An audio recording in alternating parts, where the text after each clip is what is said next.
Welcome to another episode of Consumer Engagement in an Omnichannel World. Our co-hosts, Shri Rajagopalan and Peter V.S. Bond, explore how brands and retailers engage with consumers in store, online, and everywhere in between. And now, here are Shri and Peter. Hello, everyone, and welcome to another episode of Consumer Engagement in an Omnichannel World. I'm your co-host, Peter V.S. Bond. I'm also Vice President of Retail Strategy for PowerViews. And as always, I'm joined by my co-host. He's an entrepreneur. He's an e-commerce luminary. And he's so famous that he, like Sting and Bono, goes only by his first name. He's Shri. Please join me in welcoming my co-host, Shri Rajagopalan. Hey, Shri, how you doing today? Far too kind, Peter. I don't know if I deserve the Bono of just a first name. But we're happy to have you today, Jose, and looking forward to a very enlightening and engaging conversation with you. And thank you to all our listeners. Yeah, and before I introduce our guest, I'll remind all our listeners, you can find us through some of the links that you see at the bottom of the page here on either side of our guest. For all of our content, go to linktree/CPGGUYS. And if you want to hear our podcast on whatever platform you want, simply go to tinyurl.com/CPG podcast. So I've known our guest today for almost 10 years. We spent about 4 or 5 years overlapping during our time at the same company, and that's dunnhumby. dunnhumby is a customer data science company. Our guest is currently the president of North America for dunnhumby. I want you all to join me in welcoming our guest today, José Luis-Gomes. Jose, how are you doing today? I'm great. Thanks for having me, Peter and Shri. I aspire to going by just one name. I'm slowly educating Americans that the Portuguese pronounce Jose with a hard J, not a soft J. We know how to pronounce them, unlike our Spanish cousins from across the border. So delighted to be here. And, we do go way back, right, Peter? I was just thinking about it. 10 years now is Wow. quite a long time. Indeed. And I think some of the legendary SDC events in the Americas, we'll leave that for another day, probably for more of a PG audience. But in any event, so Jose, would love for you to spend just a couple of minutes before we get into our conversation about yourself and about dunnhumby. dunnhumby is a name known to many in our industry. It has some legendary roots across the pond in the UK, but sure would love to know about you and what you're doing at dunnhumby. Yeah, so I've been at dunnhumby for 12 years now. Done a bunch of roles within the company. So as you mentioned, dunnhumby is a customer data science company, but I think at our heart and our root, really, we're purpose-driven to help organizations become more customer first, right? I think it's a term that's often thrown around. Pretty much every retailer or organization will say that that's what they do, and that's the core purpose. But I think we put a little bit more into it. So our science is purpose-driven. Every element of the work that we do is really focused around that, being customer first. And I often say, in the old days of retailing, you'd have all your products behind a shelf, and every interaction was with a customer. So if you're missing a product, you could order it. If your prices were too high, your customers would tell you. You knew all their names. We're recreating that at scale. And so data science is the best way to do that. But, we get our hands on any type of data that we can, whether it's behavioral or attitudinal. And then we really focus on improving customer engagement. And that's through, the merchandising levers, the marketing levers. I've been lucky enough now to do this across a number of our markets. So I started off in the UK working on the Tesco business. Did that for about 3 years. Then I looked after all of our sort of capabilities and solutions in Brazil when we went to set up our office there. Grew that to be a region that we had as Latin America and Africa, across almost about 20 countries with different partnerships there.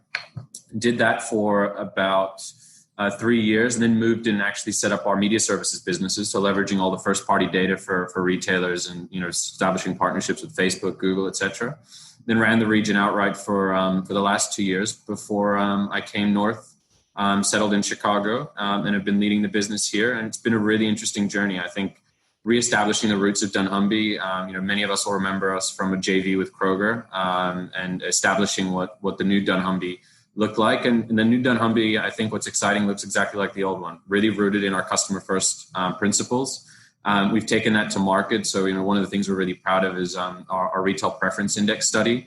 And I don't know if you guys have seen that, but it's really national, and it really brings to the core what dunnhumby believes in, right? Understanding what drives preference, both emotionally and tactically, and how that delivers financial performance. And this year, one of the cool stories is that HEB, after winning it, gave $100 to each one of their different associates. So by our accounts, it's something like $14 million were spent out of winning the report. Unfortunately, we didn't monetize it quite as well as that, but at least some good came out of it into the economy. So we're on a bit of a ride, and we're doing really well at dunnhumby of late. And some of the topics that we're going to be talking about are near and dear to our hearts. So I'm excited to be here with you guys.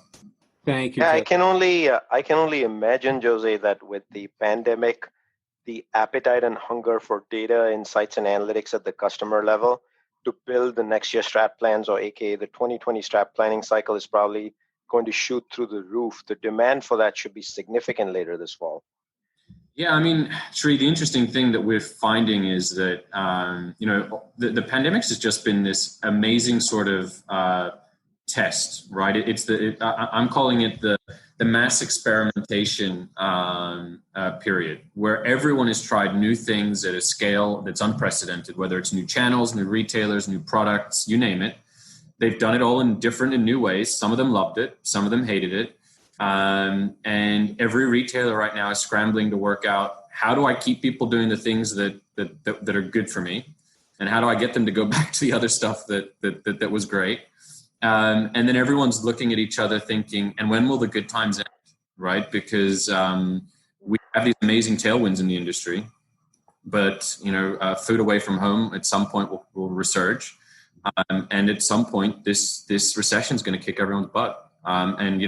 At the moment, we've been really isolated. We see a lot of the trends where people are preferring things that have nothing to do with price sensitivity. But that's going to come back. I mean, these stimulus checks are going to end. A third of those has been going to grocery spending, which is a phenomenal number. And I'm sure that even more of that was going to other types of retail. So I think that's the big one, Sri, that people are focusing on is, how do I keep all of these habits that people have just built up, but what's going to come next? And I think it's going to be a really challenging 2021 for everyone in the industry. That's a perfect segue into my question for you, Jose. We had Brian Gildenberg on a couple of weeks ago, and I asked him what habits he thought were being formed, and his response was really no habits yet. It's more about what habits have been destroyed. So I'd sure love to hear from you. Who better to ask than someone at a customer data science company? Yeah. What habits or behaviors do you think have been particularly interrupted by this pandemic, and why should brands and retailers be paying attention to that? Yeah, I think, look, one of the things, I would stress a couple of things. I think the first is a lot of new behaviors have been formed. Economic strain puts a lot of those things out of contention, right? If you think of Maslow's pyramid of needs, as soon as people don't have money, they change their behavior. So what we've done is we've done a lot of research to look at the Great Depression and what were the behaviors that were formed coming out of that, and then compare them to what's going on here. And so one of the first things that's super interesting is the number of visits to retailers going down, and the size of those visits really increasing dramatically. And it changes a whole bunch of dynamics, right? Because all of a sudden you don't need to worry about driving basket size. You don't need to worry about people picking up adjacent products or complementary products. It's really about winning the trip. So I think that the first big behavior that we've seen is just that shift in the number of times people are willing to visit and how much they're willing to put in their basket. And I think that could be a real game changer depending on how sticky it ends up becoming. The second thing I would say that's a really big change is the search for everything to do with hygiene, right? I can't imagine that that's going to go away. I think that that's going to be incredibly sticky. We've also seen a search and a resurgence for things that are local, right? In particular around where people are shopping and wanting to be closer to that. And then the final piece that we're seeing is people really wanting this one-stop shop ability, right? Being able to buy everything. The only thing I would temper with, though, on the last two is that I definitely feel like those will ebb as soon as people are confronted with financial difficulties, right? So one-stop shop ability is great, But actually, the reason that people shopped around during the Great Depression was because the Great Recession was because they needed to buy the cheapest products they could find and where they could find them. So they'd go to 5 or 6 different places. Similarly, with the convenience we're seeing in the health and wellness that we're the safety that we're seeing in e-commerce. As soon as that becomes unaffordable, and we know that e-commerce sales tend to be more expensive, especially if you're buying through Instacart or Shipt, we saw explosive growth. It's hard to imagine those sticking if people become more price sensitive. Now, what I would say is that e-commerce is still so infant in this country that most of the people that are participating in it aren't necessarily going to be hugely impacted by a downturn in the economy and by a greater price sensitivity. So I think that those are the trends that we're looking at. And, the big question is what will stick and to what extent it will. I think we've seen a lot of tactical things as well as people have shifted to more in-home cooking and, private brand trial has been through the roof. But I don't know that those are necessarily new trends. But I certainly think that they have some staying power, especially the cooking at home. I think we've all been cooking from home now for the best part of, 12 weeks. So, some people say that those behaviors haven't, fully formed yet. I don't know that that's true. I think after 12 weeks, everyone's got a pretty good sense of what they can and can't cook at home. And I think that's one of the big things is the intersection between food away from home and food at home. That the last time that food at home was greater than food away from home, I think was 15 years ago. That inflected pretty dramatically about 6 months ago, and it's still nowhere near inflecting back. I think that's a really interesting trend to keep a track of. So when we've built sort of our customer COVID response model, we're tracking a bunch of different economic data, things like, how much TSA checks are going through, how many restaurants visits people are having, just to get a sense of how sticky these things could be. But those are some of the behaviors, Peter, that we're seeing that the customers are responding with. So the thing that comes to top of mind for me, Jose, just listening to you speak, some of the greatness of the offline model, and I've spent a day and a half at PepsiCo in the offline model myself before now, working exclusively in e-com and digital. The greatness is really around those adjacencies, the size of the basket, winning the share of the shelf, which is very directly proportional and anchored to the size of the basket. And e-commerce was kind of not the best choice of words, but like an antithesis, which was you really shop for one item at a time, one product. The user experience of e-commerce is actually pretty bad compared to the in-store ecosystem, other than it's much faster. But each item has to be shopped virtually individually via search. But what the industry, there's a lot of buzz in the industry now with this sentence, and I'd love to hear your opinion on it. I've got a strong one, having again spent time in the offline model. And the word is, you find the digital natives talking a lot about the end of the retail apocalypse coming by, and the tipping point for e-commerce has indeed arrived. I'm not going to say it hasn't arrived with COVID. What I think of as a tipping point is if e-commerce was going to be a 10-year journey in the US, now it's going to get shortened to 5. That's all really the tipping point is. It's not like we're going to see some crazy apocalyptical number that says e-commerce is about 12% of all of penetration in retail today. It's not going to be 25% next year. It's just going to speed up how fast we're going to get to 25. It's not going to take 10 years. But beyond that, I personally don't feel the tipping point means anything. I'd love to hear your opinion, what you're seeing with the data, and then from the retail community you work with, like what's the general consensus here? Yeah, I mean, look, I'll let me say a few things on this. I think the first that's always been interesting about e-com is the basket size has always been significantly larger, right? And so we've done a lot of work, and people tend to buy off of favorites, and the less friction you can have for people to find the items that they want and recommend things that they may have forgotten, the better. I'm with you. I think that the talk of tipping point is a little silly. I mean, the numbers in the US are still dramatically low. And let's be clear, the UK, which did have a big surge as well, has been living, a pretty favorable market for e-commerce for a long time, right? I mean, they're the perfect little island, mass population density, fantastic distribution networks. And it hasn't reached 10% in the UK. Now, obviously, click and collect has never taken off as it has here in the US, which will be a big boon for the urban and more rural stores. But I think it's a little premature to start saying that this is the tipping point and that all of 20% will go online. I mean, let's be clear. Today, it's so unprofitable that if 20% did go online, every retailer would go out of business. I mean, every single one, not a couple of them, but every single retailer would go, right? I mean, the last projection is that Walmart lost $2 billion. They've now added free delivery within two hours to, what is it, something like 3,000 stores. So it's only 3,000 stores. Yep. Negative. So there's an issue here in retail that the fulfillment costs need to come in line. The cost to serve today of e-commerce is nowhere in proportion. And I think the other interesting thing, you add in the Instacarts of the world who are just adding more costs. So, if you're a PepsiCo, you've already paid Kroger to carry this product. Now you have to pay Instacart as well on top of that to move the product. So there's definitely, I think, an acceleration tree. I agree with you. I think some people will be sticky. One of the things that's going to be interesting is we've been doing a lot of tracking of people's experience of e-commerce during this pandemic, and it's been pretty terrible.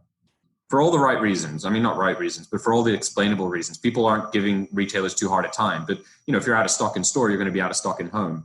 And We've seen this. In our RPI study, actually, last year and the year before, we saw something really interesting. There was a negative correlation between how well people were doing in e-commerce and how well they were doing in operations. And the reason behind it was really simple. Some stores, in particular Kroger, had taken a lot of labor out of their store, and they were putting a lot of pressure on their staff with the e-commerce fulfillment. And then when you have an out of stock experience at home, you can't make a game time decision to change products, right? If I'm at the store, not really. Product X, I can change my game plan and I'm golden. You don't deliver it to my house, and all of a sudden I have a problem to solve that the retailers created. So if the experience during these times has been less than fantastic, how much of it will be sticky?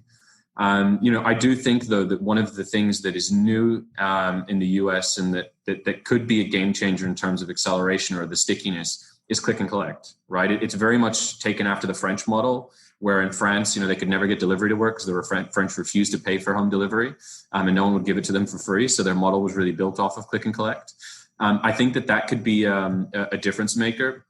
But I still think that we're talking about pretty marginal numbers in the market, and I don't see that accelerating or continuing the exponential growth. One of the reasons for that, remember, is it's pretty easy to grow at 50, 60, even 100% a year when the base is tiny.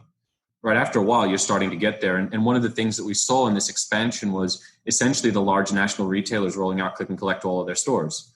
Well, Kroger and Walmart now have hit pretty much 95, 99% penetration of stores offering that service. So we've got coverage. What will be interesting to see is if these intermediaries gain traction. So, Uber is now coming into grocery. What will that mean? And how long will they remain intermediaries for, right? DoorDash already has dark stores. How long will it take for Instacart? And is that sustainable? Because if they start building those stores, will the retailers yank it out of their hands? So apocalyptic, I don't buy it, right? I think grocery is always going to be predominantly in store, at least for the foreseeable future. Korea, where we operate, South Korea, where we operate, and the UK have been miles ahead of us for a long time, and it plateaued. So there seems to be a stickiness around store buying. And I've seen research not done by dunnhumby, but I think it was actually in the New York Times, suggesting that people wanted to go back to stores, that they really like stores, and that experience is something that they want to hold into. Like I said, not research that we've done. So I don't want to sound like a Luddite and say that e-commerce isn't a thing. It certainly is, and it's going to grow. It's going to continue to grow. But I don't think it's going to be this tipping point where we become predominantly e-commerce driven. And I just think people need to face into the economics of it today, that the industry couldn't support it, even if the customers wanted it. And today, a lot of the funding's coming out of these either retailers that are willing to take a loss, or these intermediaries that are funded by private equities and are losing a lot of money. And so at some point, the penny's going to have to drop for the consumer, or the fulfillment costs actually come into line, and retailers can make the most of it. Yeah, I personally feel the hidden question that no one's trying to answer in the entire industry is, as e-commerce continues to grow even at the slow pace, like you said, of a small base, 100% growth appears as 100%, but it's really of a smaller base. So if you look at total retail, it's actually slow growth. But even in that ecosystem, one of the must-have conversations is the fulfillment costs, as well as the overall P&L. I know we're having those costs inside CPG brands. We've had them for a while, but we've played along. We've run 800 miles an hour with Amazon, kind of twisting, turning. I've always felt for the longest time that e-commerce is less about selling product, even though the word commerce is associated. It's really consumer behavior, habitual browsing, searching, learning, which I know Peter's waiting to ask you something on. So take it away. Yeah, I'll just make a couple of comments. To your point on the profitability one, someone asked me the other day after Instacart announced its big funding round, what I thought, and I said, it just confirmed that nobody's making money at e-commerce grocery. They're raising money. Walmart's not doing well, and even Amazon Fresh is having its issues. So, Peter, you know what's crazy about that round? It evaluated them as 50% more valuable than Albertsons. That's crazy. I mean, that really is astronomical. The other thing I'll say about it is, I think the only grocery e-com model that has a shot right now of making money is probably Fresh Direct, because when they pull up to an apartment building in New York, they drop off a pallet with 60 orders, as opposed to a truck that's rolling around the suburbs of Connecticut that spends 10 minutes in between each house and only drops off one order. So you're right. We still have some work to do. Let me get back to kind of the soup and nuts of dunnhumby's original business model, and that really comes around behavioral data in particular. There's still a lot of brands out there that are using point of sale data and basing most of their decisions on trends. Philosophically, and particularly with respect to this pandemic, what's your advice for them on how to wean themselves off of that old world, and where should they really be thinking about using behavioral customer science to make better business decisions? It's a great question. I would be surprised if there still are any CPGs out there that don't have behavioral data. I think every retailer pretty much sells their data these days, so I would imagine that most CPGs are actually pretty fatigued. There are obviously still a few stalwarts in the industry. But I have had, it's interesting, in a lot of the research that we've been doing, we've been blown away. Our work tends to be quite retailer focused, certainly on the macro trends and customer work that we've been doing. But we've actually had more interest from the CPGs, I would say, than the retailers. Or perhaps because the retailers are worried that if they say that they're interested, that they're going to get a sales call from dunnhumby.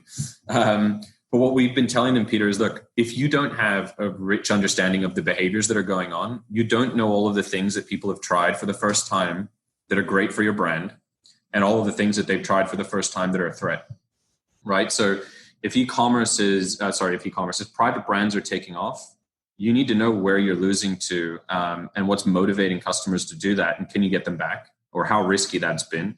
And similarly, if your key competitor was out of stock and a bunch of people tried your brand, you need to know how to keep them there. And the same way, if they're trying new channels or buying in different ways, you need to rethink that. So one of the big shifts of paradigm that's going on right now is larger baskets, fewer visits, but what that means for trade promotions, right? So everyone's taken their foot off the gas. I mean, I know there's some exceptions, right? But for the most part, retailers have taken their foot off the gas. But if you think about it, in the trade equation, there's a truckload of money that's waiting to be spent, right? I mean, CPGs haven't been spending money. The retailers haven't. There are trade agreements that mean that they have to spend that money, right? It's owed to the retailers. And customers are spending in a bunch of different ways. So I think that if you don't have access to good behavioral data and insights, you don't know what those behaviors are that you really want to lock in. And similarly, you can't come up with an action plan to execute against those by the right channel, and leveraging all of the different capabilities that retailers offer today through personalization or offsite media, et cetera, to target those customers with the right message. So it's ironic, right? Because if you haven't been using it, this past 6 months has been just a petri dish. It's been phenomenal to learn what people will do in constrained situations. And that's what we've seen, is just an explosion of people doing different things for the first time. Great. So I find attention is largely digital these days. And you just referred to baskets being much larger, trips being fewer. To me, you put all this into the pot and you stir it. This is a war for attention, consumer attention, either from a retailer or with the brand, vice versa, really doesn't matter. At the end of the day, the winners here are going to be the ones that totally understand, embodify, and make sure that they're trying to compete in that war for attention. So what would you advise brands or retailers are today's tactics or today's anchors to win that war of attention, especially given that some behaviors are new, some behaviors are changing? And then we talked a lot about the category of hygiene is really top of mind. And then you referred to private label. Amazon entered private label, but it's such a tiny fraction, kind of irrelevant number of their business, but they send a panic through the hearts of others, and especially brands, that private label is a big deal. You put all this together, what advice would you generally put out there to win the war of attention? Yeah, I think, Sri, look, our advice isn't just to win the war of attention. I think actually more than the war of attention, it's the war of preference. Our strategy function is focused exclusively on customer strategy, which is really essentially just, what makes people prefer and choose a particular retailer or brand, and how do you pull those levers, and how are you benchmarked against the competition, right? Are they doing it better or worse than you? So the fallacy, what we see most retailers do is they try to do almost all things as well as they can, right? And they really don't focus on the core drivers of their experience and the things that customers value in them. And so if you don't understand what those are, then it becomes very difficult to leverage them. And so your communication, for example, can fall flat because you're not speaking to the right customer about the right sort of things. A great example of this, which at the moment seems almost anachronistic, is Trader Joe's, when they said we're not going to do e-commerce because it's expensive and our customers want us to be cheap. I'm not advocating that that's the right strategy, but it's the right approach to strategy, which is I'm not going to do this because I don't think it's what my customers want, and if I do it, I won't be able to do the things that I think my customers really do want from me. So that's, I think, our mantra for everyone is, what's your customer strategy?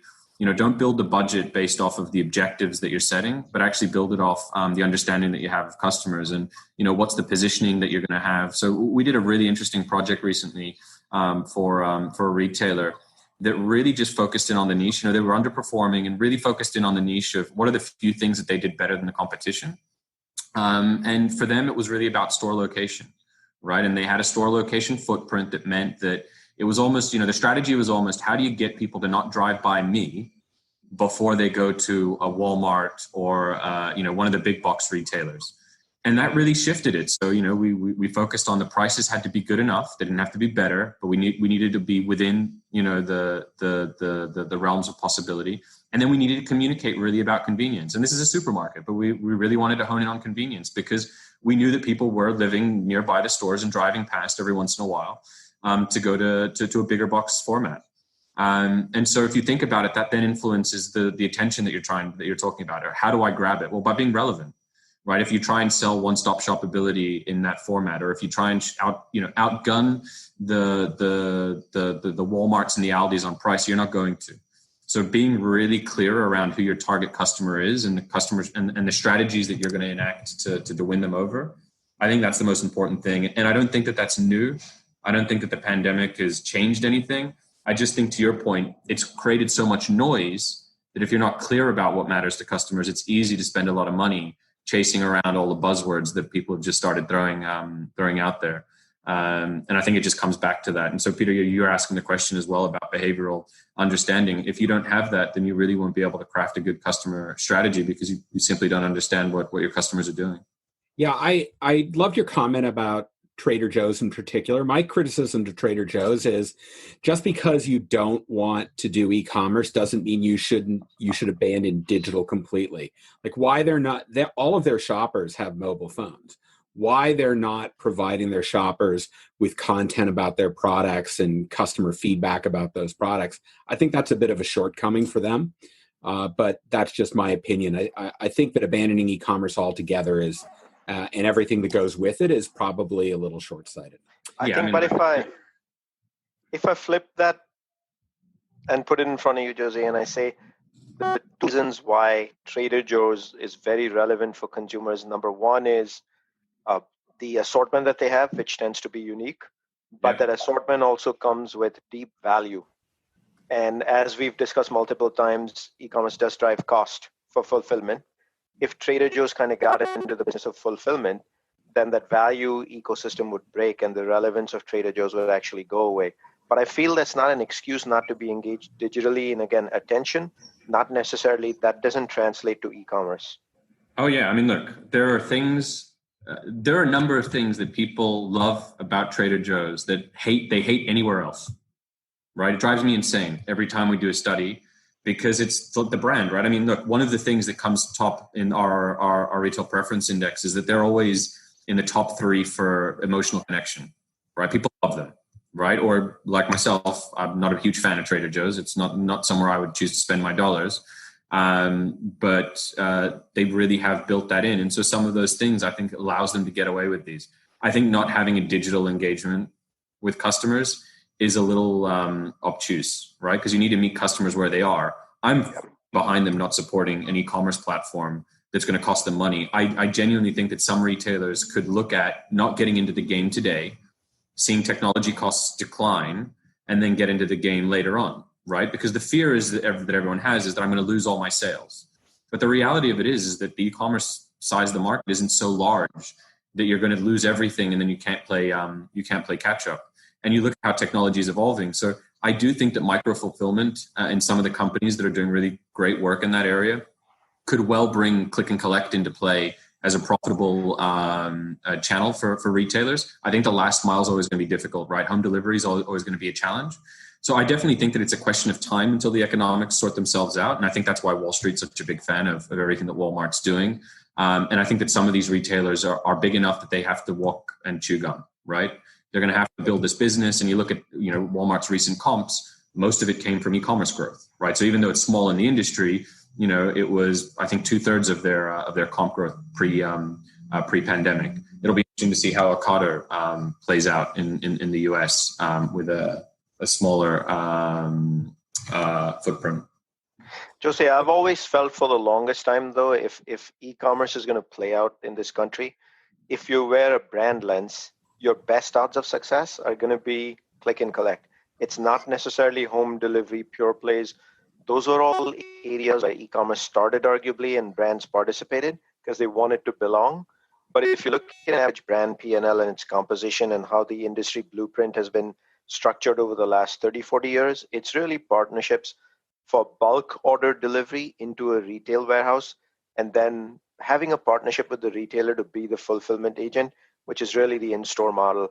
That's best aligned today, tomorrow, day after to the click and collect model versus home delivery. So I feel very strongly that the future of e-com, especially now with the pandemic and our conversation and the tipping point, big brands are going to wake up and they're going to put a lot of attention. My gosh, I should be participating now in click and collect in a much more significant way. I'm not going to say whether that's bad or good for other retailers who are pure plays only, but I think that's the future. Any thoughts there? Look, I think the data suggests that that's the case. I think the US is way too rural to be, predominantly delivery based. I'm super interested to see how Ocado plays out with Kroger here in the US. Ocado has a great model. It's profitable. It does require a certain amount of density. So I'm interested to see how some of these work. They've recently announced one in the middle of Ohio, which I can't brain around, but there's smart people running that company with more PhDs than you can shake a stick at. So they must know something that I don't. So I don't think that delivery is not going to exist, but I agree with you. I think the large part of growth is going to come from that. And just think about Walmart's footprint. Yep. Right? Walmart's footprint is predominantly rural. So Walmart driving e-commerce growth in North America means that it will predominantly be through click and collect. So I think that that's definitely the smart bet. I would be surprised though, Shri, if there are many brands right now that aren't super focused on this, right? As soon as the largest retailer in the country is driving most of their comp growth through this, that means that a lot of the brands are driving it. And you know how big the teams are down there in Bentonville. So I'm sure that there are a lot of smart people thinking through it. I don't know how much of it changes though, frankly, for the CPGs. I just think it's how they're going to allocate their trade funds, how they're going to activate channels. Arguably, it's a little bit more effective for them. I think the risk for them, though, really is these intermediaries. Because like I said, you've already paid Kroger to stock the product, or you've paid whoever it is that you're working with. And all of a sudden, you have to use more working capital to shift it on another channel. And I'm really interested to see what happens now when these guys start to have more dark stores.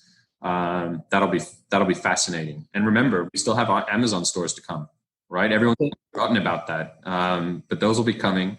And that'll be a really interesting value proposition, because if those guys can do what I would imagine a Walmart's, what would you do if you were Amazon? Build Kroger with Walmart's prices. Yeah. Right. Pretty much. I think your comment on dark store is very interesting. I think you might have given away a little industry secret right there, or hinted to it. Well, I think it's a no-brainer, right? If you're not going to build Walmart's Walmart. Yeah. So you go after the next best thing. That would be the killer proposition, right? The service you get with a Kroger and the value proposition of a Walmart. I think the question of the ecosystem being disrupted will really hit an inflection point if and when Instacart decides to open dark stores, because They already have. I mean, well, Instacart hasn't, but DoorDash has. yeah, but I mean Instacart, since they have such dominant share in the e-grocery delivery.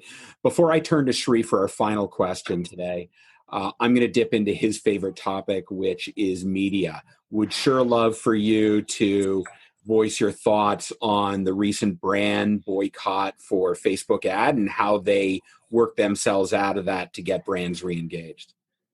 Look, I think Facebook isn't going to have to work themselves out much because it's such a phenomenal platform. I mean, anyone that's done any e-commerce marketing knows that the conversion rates and the ability to connect with consumers on Facebook is just phenomenal, right? I mean, Google and Facebook, unfortunately, if they all went home and never came back to the office, which I guess that's everyone's case right now, they would still print money. So I don't think that brands are going to hold out for too much longer, right? Maybe it'll get the political change that they want. Maybe it won't. Notice that no retailers or e-commerce players have pulled out of Facebook because it would kill them, right? I mean, so I think that the platform in of itself protects them from it. I think that most of these platforms that are based on content are just going to suffer more and more. You know, we're living in some pretty challenging times in terms of moderating or not moderating discourse, and so I expect the challenge to be there. So that's why, in the piece that I wrote that was published recently, we just talked about what brands love, and what brands talk to us about on the media side is they want transparency, which you don't get a lot of on Facebook and Google because they don't have the last mile, right? Not that they're intransparent in terms of what's going on there. They just don't know the full picture. And it's not particularly safe right now, right? Because you don't want your ad appearing next to something that isn't even actually, a piece of content that's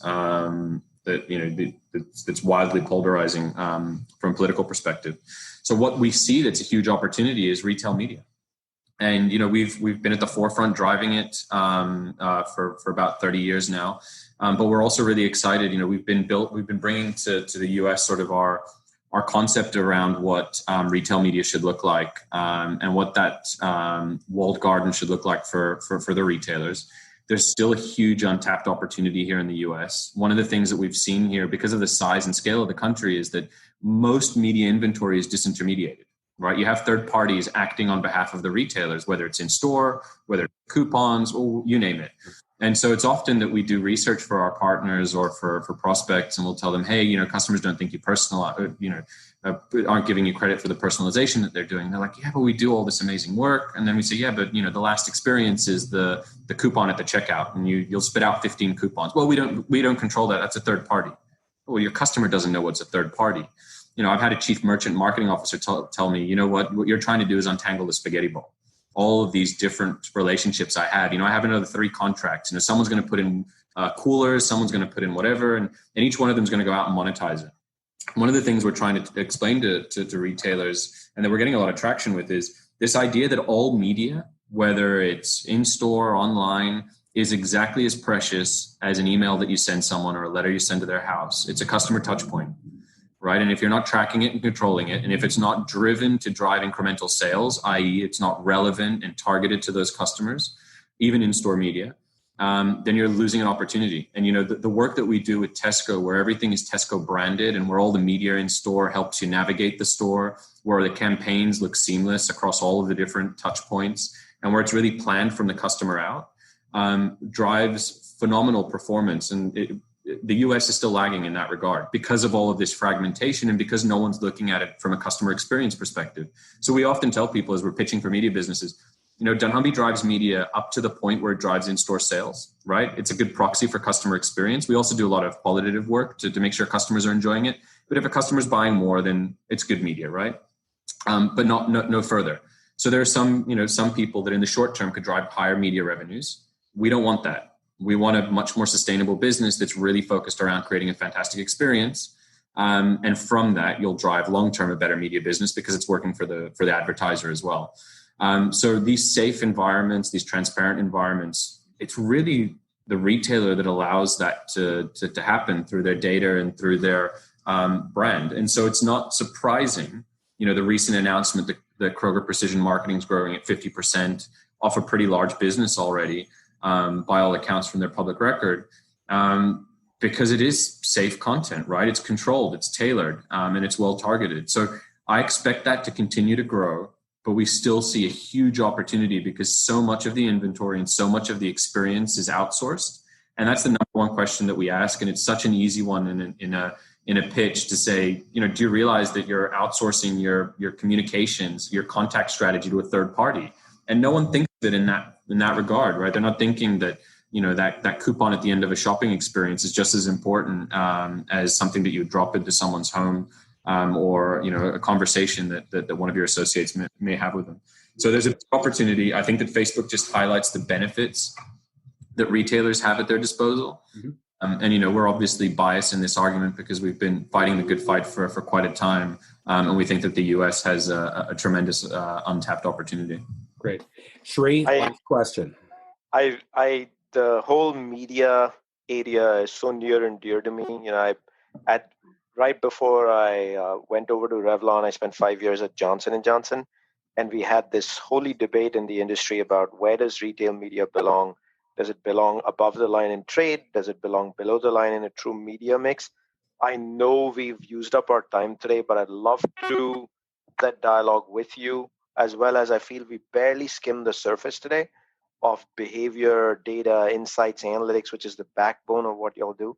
So I personally would ask if it's possible for you to come back on one of our conversations later, and we can get into the depths of behavior and truly get into retail media as well. Because I believe it's a huge untapped opportunity here in the US market. I'd love to, Shri. I mean, look, the stock answer I give folks is forget about whether it's below, under, or through the line or over the line. It's all about accountability, right? The old adage that 50% of your marketing spend's wasted. Well, why are people comfortable with that? Why have we not moved past it? And one of the things that drives me crazy is one of the declining medias in the US is in-store.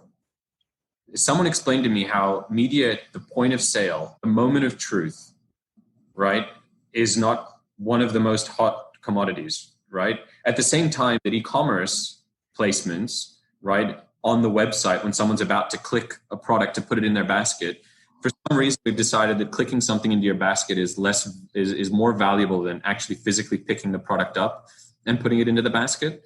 So, I don't want to sound like a Luddite, but the store remains the holy grail of grocery retailing, certainly.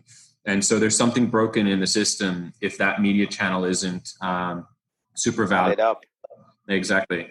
And we're seeing a tree. I think there's more and more money now being taken from marketing departments and given to sales departments who activate through the retailers, or more leeway is given. I remember the old days where P&G, you couldn't spend any money on trade that came out of a marketing spend. And that's no longer the case. But I would love to come back and dig into these with you guys. Well, that's a great segue. Thank you. Into our closing. Before we say goodbye, I'll remind everybody, links to all of our content can be found at the bottom of the page here. Linktree/CPG Guys will take you to just about everything. But if you want to get to our podcast on your favorite platform, just go to tinyurl.com/CPG podcast. I know Shri, on behalf of Shri and I, Jose, we really want to thank you for taking time to speak with us today. Tell everybody where they can find more about you or your business. Yeah, so you can follow me on LinkedIn, José Luis-Gomes, and then the usual sites, dunnhumby.com, and we're around. Thank you so much. Well, Shri, great seeing you again, and we look forward to talking with all of our followers on the next episode of Consumer Engagement in an Omnichannel World. Thanks and goodbye. Thank you.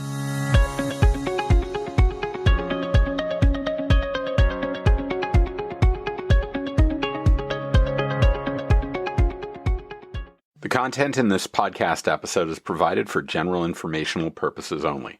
By listening to our episode, you understand that no information contained in this episode should be construed as advice from CPG Guys LLC or the individual author, hosts, or guests, nor is it intended to be a substitute for research on any subject matter. Reference to any specific product or entity does not constitute an endorsement or recommendation by CPG Guys LLC.